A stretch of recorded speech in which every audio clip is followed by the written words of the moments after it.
Sebelum dunia mengenal Google Earth, dua ilmuwan muslim ini sudah menggambarkan peta dunia dengan sangat detail. Assalamualaikum warahmatullahi wabarakatuh. Kembali lagi sama aku Wanda. Di video kali ini aku akan membahas dua peta kuno yang dibuat oleh ilmuwan muslim, yaitu Tabula Rogeriana dan peta Piri Reis. Penasaran? Yuk kita mulai.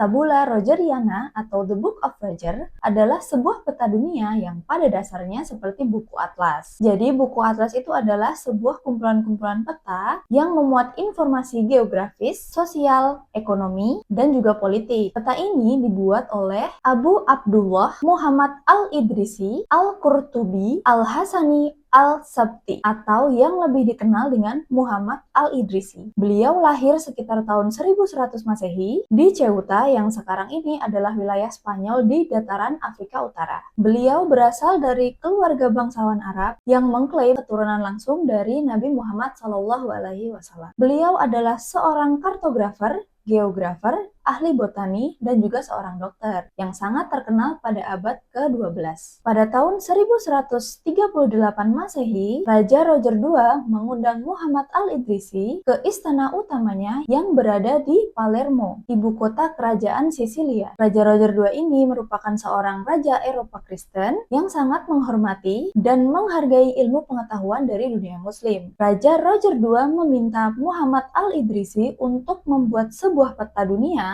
yang tidak hanya akurat secara lokasi, tapi juga memberikan deskripsi umum tentang sumber daya alam, susunan ekonomi, budaya, dan adat istiadat di setiap daerahnya. Tujuannya agar peta ini dapat menjadi standar acuan bagi siapapun yang ingin menjelajahi wilayah-wilayah tersebut. Untuk memperlancar proyek ini, Raja Roger II dan Muhammad Al-Idrisi mendirikan sebuah akademi geografer yang dipimpin oleh mereka sendiri. Pembuatannya melibatkan beberapa orang sarjana yang mayoritasnya adalah seorang muslim, karena pada zaman itu hasil laporan dari penjelajah muslim dianggap lebih akurat dan juga lebih relevan dibandingkan penjelajah-penjelajah Eropa yang dalam hasil laporannya masih menggabungkan antara mitologi dan fiksi. Dan sebagai tambahan informasi, di abad ke-12 Eropa itu mengalami kekacauan dan juga minim banget pengetahuan soal geografi. Kenapa demikian? Jadi ini tuh sebagai rangkaian panjang dampak dari runtuhnya Kekaisaran Romawi Barat. Terjadi juga perpecahan politik, feodalisme, dominasi gereja dan pembatasan ilmu dunia, serta minimalnya akses terhadap informasi global. Tapi jangan salah juga, di tim ini juga terdapat beberapa ilmuwan barat untuk melengkapi atau memverifikasi wilayah-wilayah yang belum disinggahi oleh ilmuwan muslim. Muhammad Al-Idrisi menggabungkan pengetahuan-pengetahuan terdahulu seperti Ptolemaios dari Yunani kuno, ahli geografi muslim, contohnya Ibnu Hawal, Ibnu Qurdatbi, Al-Jaihani, dan yang lain-lain. Selain dari pengetahuan terdahulu, beliau juga mendapatkan informasi dari para pedagang, pelaut, penjelajah baik muslim dan non-muslim, serta informasi dari Raja Roger II sendiri. Untuk proses pembuatannya berlangsung selama 15 tahun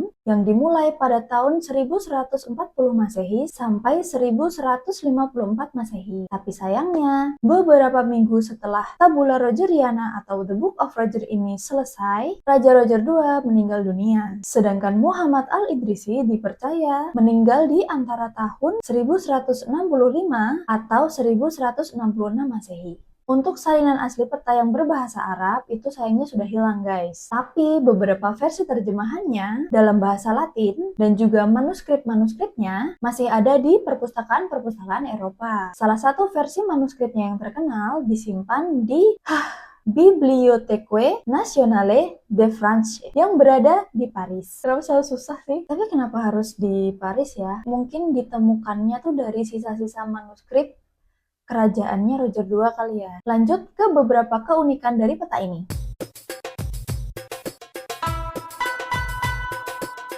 Yang pertama, tabula rogeriana itu bukan hanya sekedar peta tok, tapi juga merupakan ensiklopedia geografi yang memuat deskripsi tentang negara-negara, kota-kota, iklim, sungai, gunung-gunung, dan bahkan kebiasaan-kebiasaan dari masing-masing daerah. Yang kedua, tabula rogeriana adalah sebuah peta terbalik. Kenapa disebut peta terbalik? Karena kalau kita lihat peta-peta modern, arah mata angin utara itu selalu digambarkannya di atas, lalu selatannya di bawah, ya kan? Tapi di peta tabula rogeriana ini, arah selatannya digambarkan di atas, arah utaranya digambarkan di bawah. Tapi bukan karena salah ya guys, tapi memang standar dari peta Arab zaman dulu tuh seperti itu. Tapi ada juga yang memaknai bahwa ini tuh sebagai simbol perbedaan cara pandang tentang dunia. Yang ketiga, peta ini secara deskriptif menjelaskan asal-usul Sungai Nil jauh sebelum ekspedisi Eropa menemukannya di tahun 1800-an. Yang keempat, walaupun peta ini belum menggambarkan Amerika ataupun Australia yang pada saat itu belum ditemukan, tapi untuk wilayah Eropa, Afrika, dan Asia, tingkat akurasinya benar-benar sangat tinggi guys. Yang kelima, tabula rogeriana menjadi sebuah simbol kolaborasi lintas budaya, kolaborasi antara Islam dan Kristen, Timur dan Barat, juga ilmu dan kekuasaan. Mungkin kalau diterapkan ke sekarang tuh kayak Habib Jafar ngonten sama Pendeta Marcel bersama Bante Dira, kayak gitu-gitu kali ya. Yang keenam, tabula rogeriana menjadi peta paling akurat yang dikenal dunia hingga ratusan tahun ke depan. Dan karena inilah peta ini menjadi panduan penjelajah dunia seperti Marco Polo, Ibnu Battuta, bahkan tidak sedikit juga yang bilang Christopher Columbus tidak akan bisa menemukan benua Amerika tanpa peta dari Muhammad Al-Idrisi ini. Tapi ya kalau misalnya dilihat dari timeline tahunnya gitu, harusnya masuk akal sih Columbus pakai petanya Muhammad Al-Idrisi. Kalau menurut kalian gimana? Komen di bawah.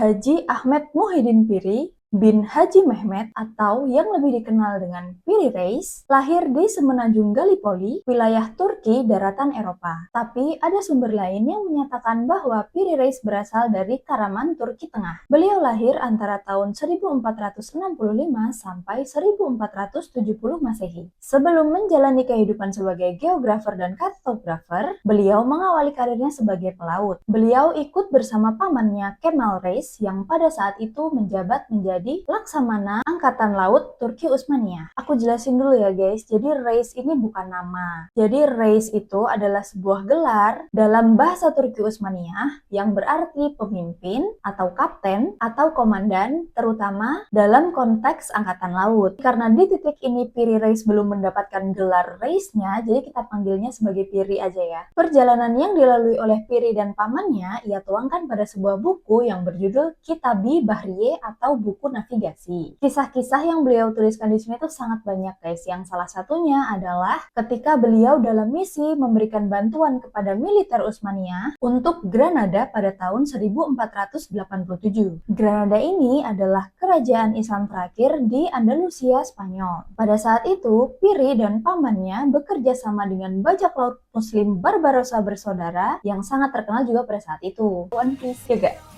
Wibu, wiba ubu.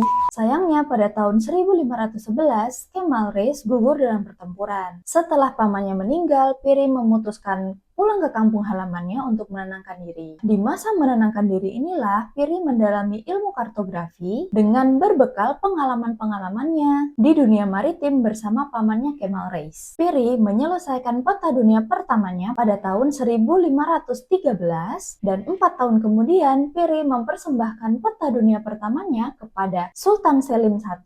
Pada saat itu, Piri mengikuti kampanye-kampanye dari Sultan Selim I untuk menaklukkan dinasti Mamluk. Setelah 10 tahun kepergian pamannya, kira-kira di tahun 1520-an, Piri kembali ke pertempuran untuk membela kedaulatan negerinya. Dari sinilah nama beliau semakin terkenal. Dan pada tahun 1547, Piri diangkat sebagai Laksamana Angkatan Laut Turki Utsmaniyah dan mendapatkan gelar Reis. Jadi dari sini kita sebut beliau dengan Piri Reis, oke? Ya guys, kameranya berhenti recording di tengah-tengah. Tidak apa-apa. Namanya juga ujian ya. Aduh, ya Allah. Piri Reis membawahi pasukan maritim Turki Utsmaniyah yang beroperasi di wilayah Mesir hingga Samudra India. Untuk markasnya sendiri berada di Suez. Aku terlalu Nah, kiprah beliau sebagai Laksamana ini ceritanya masih panjang banget guys. Karena kisahnya kan nyambung ke sejarah Turki Utsmaniyah dan juga Ottoman. Kalau kalian ada waktu boleh deh sempetin kalian baca-baca, itu seru banget. Peta Piri Reis kembali ditemukan pada tahun 1929 di Istana Topkapi, Istanbul. Sebelumnya peta ini tidak diketahui oleh dunia luar dan tersembunyi selama berabad-abad, tapi sekarang peta tersebut menjadi salah satu artefak paling terkenal dalam sejarah kartografi dan disimpan di Museum Topkapi. Sayangnya hanya sepertiga bagian dari peta aslinya saja yang ditemukan, jadi kita tuh nggak pernah tahu apa aja yang ada di bagian peta lainnya. Langsung masuk ke beberapa keunikan dari peta ini.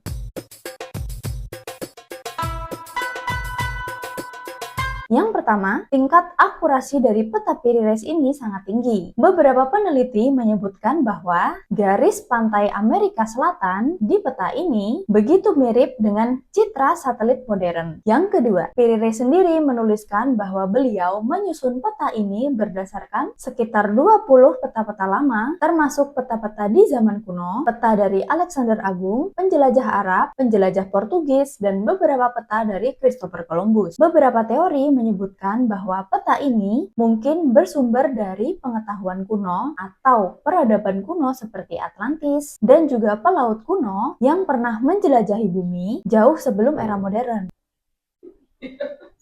Dia joget depan aku guys. Padahal ini informasinya sangat krusial. Yang ketiga, meskipun benua Antartika baru ditemukan di tahun 1820-an, Piri Reis diduga sudah menggambarkan sebagian dari Antartika. Beberapa orang berspekulasi bahwa Antartika yang digambar di dalam peta Piri Reis adalah Antartika versi sebelum tertutup es, jadi versi yang ribuan tahun lalu guys. Yang keempat, Hapgood berpendapat bahwa keakuratan peta ini dikarenakan penggambarannya menggunakan teknik Mercator Projection. Mercator Projection adalah metode untuk menggambar permukaan bumi bulat ke dalam bentuk peta datar atau dua dimensi dengan menjaga arah tetap akurat, tetapi harus mengorbankan skala dan ukuran wilayah asli. Jadi kalau peta digambarkan menggunakan Mercator Projection, ukuran di dalam petanya itu tidak akan sama dengan ukuran aslinya. Contohnya wilayah Australia dan Amerika. Misalnya digambarkan sama besar, padahal Amerika sebenarnya lebih besar daripada Australia. Terus juga wilayah yang semakin jauh dari Khatulistiwa itu ukurannya akan cenderung lebih besar. Contohnya wilayah Indonesia dan Amerika. Kalau wilayah Indonesia dekat dengan garis Khatulistiwa, jadi itu ukurannya akan lebih kecil dibandingkan Amerika yang letaknya jauh dari Khatulistiwa. Itu akan digambarkan lebih besar. Tapi teknik ini belum ada yang menggunakan hingga tahun 1569.